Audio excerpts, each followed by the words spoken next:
የእግዚአብሔር የአምላካችን ስም ለዘላለም የተባረከ ይሁን።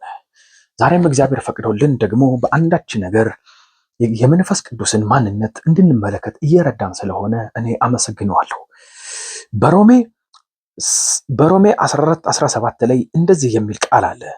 የእግዚአብሔር መንግስት ጽድቅ፣ ሰላም በመንፈስ ቅዱስም የሆነ ሐሴት ነው እንጂ የመብልና የመጠጥ ጉዳይ አይደለም። ኢየሱስ ክርስቶስ ስሙ ለዘላለም የተባረከ ይሁን። በመንፈስ ቅዱስ የሆነ ሐሴት ነው እንጂ የምግብና የመጠጥ ጉዳይ አይደለም። ጽድቅ፣ ሰላም ነው የእግዚአብሔር መንግስት። እረፍት ነው የእግዚአብሔር መንግስት። ደስታ ነው የእግዚአብሔር መንግስት። የእግዚአብሔር መንግስት ጭንቀት የሌለበት ነው። ይህን ሁሉ ልላችሁ የምፈልገው ምንድን ነው? አሁን የምድር መንግስት በብዙ እየተናጠ ነው ያለው። አሁን የምንኖርበት የምድር መንግስት በብዙ የተቸገረ፣ በብዙ ነውጥ ነገሮች እየተቀያየሩ፣ ሰላም ከምድር እየጠፋ ይለወጣል ብለን ስንጠብቅ የነበረው ነገር ሁሉ እየተወሰደ ወደ ጭንቀት፣ ወደ ችግር፣ ወደ ጫና ውስጥ እየገባ ነው ያለው። ግን የምነግራችሁ ነገር ይህ ሁሉ መንግስት ከመኖሩ በፊት፣ እቺም ምድር ከመኖሯ በፊት የእግዚአብሔር መንግስት የሚባል አለ። እንዲሁም መላእክቶች ራሳቸው ሳይኖሩ የእግዚአብሔር መንግስት ያለ የሚኖር የነበረ ነው። የእግዚአብሔር መንግስት ላይ መልአክ ተጨመረ። መላእክቶችም የሆነ ሰዓት ላይ አመፁበት። እነሱም እያለ ዘላለማዊ መንግስት ነው። ሰላሙ፣ ደስታው፣ ጽድቁ የሚናወጥ የሚወሰድ አይደለም። በራሱ ላይ የተመሰረተ ስለሆነ ከዛ ቀጥሎም ደግሞ የሰው ልጆችን ፈጠረ። የሰው ልጆችንም ከፈጠረ በኋላ የሰው ልጆች ደግሞ በእንደገና ካዱት። በዚህ ሁላ ውስጥ ግን መንግስቱ ለዘላለም እንደጸና፣ ክብሩ ለዘላለም እንዳለ፣ ሰላሙ ሳይወሰድበት ለዘላለም እንዳለ የሚኖር አምላክ ነው። ስለዚህ የምነግራችሁ ነገር ምንድን ነው? ነፍሳችሁን ከምድር ላይ እያነሳችሁ በክርስቶስ ኢየሱስ የተቀበልነው ያን ዘላለማዊ መንግስት ማሰብ ይሁን። እሱን መንግስት ወደ ቤታችሁ ማስገባት ይሁን። እሱን መንግስት፣ የእግዚአብሔርን መንግስት በምንም ሁኔታ የማይናወጥ ማንም ዙፋኑ ሊጥለው የማይችል የምድር ህዝቦች ሁሉ ተሰብስበው የእግዚአብሔርን መንግስት እንሽራለን ቢሉ ሊሻር የማይቻል ንጉሱ ዘላለማዊ ንጉስ የሆነበት ያ መንግስት አላችሁና ያንን መንግስት አስቡ። ያ መንግስት ደግሞ በመንፈስ ቅዱስ የሆነ ሐሴት ነው ይላል። በመንፈስ ቅዱስ የሆነ ሐሴት ማለት በምንም ሁኔታ የማይናወጥ ነገሮች ከፍ ቢሉ ዝቅ ቢሉ ዘላለማዊ የሆነ ደስታ መንፈስ ቅዱስ በውስጣችሁ አላችሁ። በሁኔታ የማይቀየር ፊት እያየ ፖለቲካ እያየ ኢኮኖሚ እያየ የማይቀየር ዘላለማዊ የሆነ በመንፈስ ቅዱስ የሆነ ደስታ አለላችሁ። የመብልና የመጠጥ ጉዳይ አይደለም። የመብልና የመጠጥ ጉዳይ አይደለም ማለት እንደምናውቀው መብልና መጠጥ ለዚህ ምድር ነው የሚያስፈልጉት። መብልና መጠጥ እዚህ ምድር ለመቀጠል፣ እዚህ ምድር ለመኖር ነው የሚያስፈልጉት። ስለዚህ እዚህ ምድር ባለ ሰላማችሁ አይመስረት፣ እዚህ ምድር ባለ ጽድቃችሁ አይመስረት፣ እዚህ ምድር ባለ ደስታችሁ አይመስረት። ዘላለማዊ በሆነው በመንፈስ ቅዱስ በሆነ ደስታ፣ ሰላም፣ ጽድቅ ከመብልና ከመጠጥ ከምድር ያለፈ ደስታ የሚሰጠን መንፈስ ቅዱስ በውስጣችን አለ። የእግዚአብሔር መንግስት ወክሎ የእግዚአብሔርን መንግስት ተወካይ ሆኖ መንፈስ ቅዱስ በውስጣችን አለ። ያቺ የእግዚአብሔር መንግስት የምትመጣው አሁን ያለበት ኢየሱስ ክርስቶስ ያለበት የሚገዛበት ደስታ ያለበት የማይናወጥ የማይሸረሸር የማይቀየር ያ መንግስት መንፈስ ቅዱስ ወክሎ አሁን በእኛ ውስጥ አለ። መንፈስ ቅዱስን የበለጠ እንቅረበው። መንፈስ ቅዱስን በቀረብ ነው፣ መንፈስ ቅዱስን ባናገር ነው፣ ከመንፈስ ቅዱስ ጋር ህብረት ባደረግን ቁጥር፣ መንፈስ ቅዱስ ነገራችን በያዘ ቁጥር የማይናወጥ ሰላም ፖል እንደተናገረ ሁል ጊዜ በነገር ሁሉ ምን ይበላችሁ? ደስ ይበላችሁ። ደግሜ እላለሁ ደስ ይበላችሁ።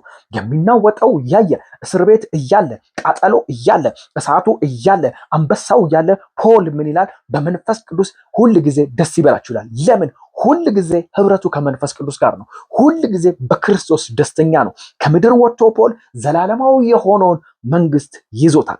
ልክ እንደዚህ ሁሉ አሁንም እኛ ከመንፈስ ቅዱስ ጋር ህብረት ካላደረግን፣ ከመንፈስ ቅዱስ ጋር ካልተጣበቅን ይህን ዘመን የምናልፍበት ጊዜ አይደለም። የሚያስከፍኑ ብዙ ነገሮች አሉ። በስጋ የምንሰማቸው፣ በስጋ የምናያቸው ነገሮች ሁሉ ተስፋ የሚያስቆርጡ፣ ተስፋ የተጣለባቸው ነገሮች ሁሉ ተስፋ ያልሆኑበት ዘመን ማለት ይሄ ዘመን ነው። ቶሎ ደስታ የሆነበት ነገር ላይ ሐዘን የሚጨመርበት፣ ማስከፋት የሚጨመርበት፣ የመኖር ጭላንጭል የሚጠፋበት ነው። ግን እኛ ከዚህ ምድር ወጥተን ሰጥተን ዘላለማዊ የሆነ መንግስት አለን፣ ንጉስ አለን። በሰው ያልተሾመ በመልአክ ያልተሾመ በድምፅ ብልጫ ያልተሾመ ዘላለማዊ የሆነ ንጉስ ያለበት ዙፋኑ ያለበት መንግስት አለን። ስለዚህ ደስታችሁ በመንፈስ ቅዱስ ይሁን። ሐሴታችሁ ማንም ሊወስድባችሁ የማይችል ምድር ከፍ ብትል ዝቅ ብትል ያለብን ስታተስ ወደ ግራ ቢል ወደ ቀኝ ቢል ማንም ሰላማችሁን ሊወስድ የማይችል በእስር ቤት ብትጣሉ ሰላማችሁ አይወሰድም። እሳት ውስጥ ብንጣል ሰላማችን አይወሰድም። ነገሮች ከፍ ነገሮች ብናገኝ ነገሮች ባናገኝ በሱ የተመሰረተ ደስታና ሐሴት ሰላም ሳይሆን በመንፈስ ቅዱስ ላይ የተመሰረተ የእግዚአብሔርን መንግስት ፉሊ ወክሎ ያለ የእግዚአብሔርን መንግስት የሚወክል በእኛ ውስጥ አለ፣ በአንቺ ውስጥ አለ፣ በአንተ ውስጥ አለ። ስለዚህ የምነግራችሁ ነገር ምንድነው? በመንፈስ ቅዱስ ሁሌ ደስተኛ ሁኑ። በምታገኙት ገንዘብ ደስተኛ ትሆኑ። በምትሰሙት ነገር ምድራዊ በሆነ ነገር ደስተኛ ትሆኑ። ደስታችሁ ዘላለማዊ ከሆነው ከእግዚአብሔር መንግስት ይመንጭ። ከመንፈስ ቅዱስ የመነጨ ይሁን። ከመንፈስ ቅዱስ ጋር ህብረት እናድርግ። ከመንፈስ ቅዱስ ጋር ጊዜ እናጥፋ። መንፈስ ቅዱስ ነው የኔ ደስታ፣ መንፈስ ቅዱስ ነው የኔ ሐሴት ባለን ቁጥር ሳናቀው ሰላም እንሞላለን።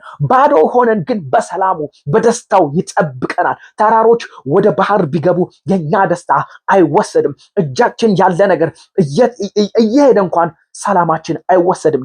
ነገሩ የሚጀምረው ከውስጣችን ነው፣ ከመንፈስ ቅዱስ ነው። ስለዚህ የምነግራችሁ ነገር በመንፈስ ቅዱስ የሆነ ሐሴት ነው እንጂ በጌታ በኢየሱስ ክርስቶስ ስም ሰላማችሁ የሆነ ደስታችሁ የሆነ የእግዚአብሔርን መንግስት ወክሎ ባለው በመንፈስ ቅዱስ ሁል ጊዜ ደስተኛ ሆኑ። ትዝ ይላችሁ እንደሆነ በዮሐንስ ወንጌል 18:36 ላይ እንደዚህ ይላል፣ ኢየሱስም የኔ መንግስት ከዚህ አይደለም አለ። የኛ መንግስት ከዚህ የሆነ አይደለም። የኢየሱስ ክርስቶስን ፉት ስቴፕ ስለምንከተል አሁንም እኛ ምድራዊ መንግስት ላይ ባለ ተስፋ አናድርግ። አሜሪካ ተስፋ አናድርግ። በምንም አይነት ሁኔታ እኛ ከዚህ ዓለም መንግስት የለንም። የኛ መንግስት ዘላለማዊ የሆነ ማንም ያልሾመው በራሱ የተመሰረተ እግዚአብሔራዊ የሆነ መንግስት ነው ያለን። ስለዚህ ኢየሱስ ክርስቶስ እንደተናገረ እኛም ከምድር ጋር የተጣበቀ ከምድር የተሰፋ ከምድር የጀመረ መንግስት የለንም። የተጀመረ ያለ የሚኖር ለዘላለም የሆነ በመንፈስ ቅዱስ የሆነ ደስታ ነው ያለን። እህቶቼና ወንድሞቼ ዛሬ ትኩረታችሁ ሁሉ ወደ እግዚአብሔር መንግስት ይሁን። ዛሬ ጩኸታችሁ ሁሉ ከመንፈስ ቅዱስ ጋር ጊዜ አጥፉ። ከመንፈስ ቅዱስ ጋር ጊዜ ስናጠፋ ከእግዚአብሔር የሆነ ሰላም፣ ከእግዚአብሔር የሆነ በጎ፣ ከእግዚአብሔር የሆነ ሐሴት ያገኘናል። እግዚአብሔር ሆይ ስምህ ለዘላለም የተባረከ ይሁን።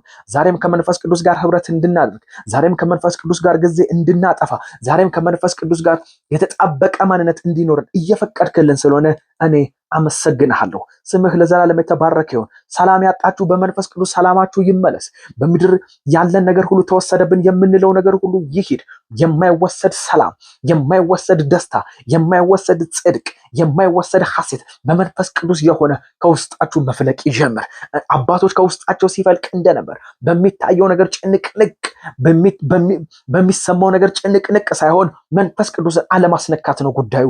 መንፈስ ቅዱስ ለዘላለም ከእናንተ ጋር አለ። ኢየሱስ ክርስቶስ እናመሰግናለን። ክብር ሁሉ ለአንተ ለታላቅ ጌታ ይሁንልህ። በጌታ በኢየሱስ ክርስቶስ ስም አሜን።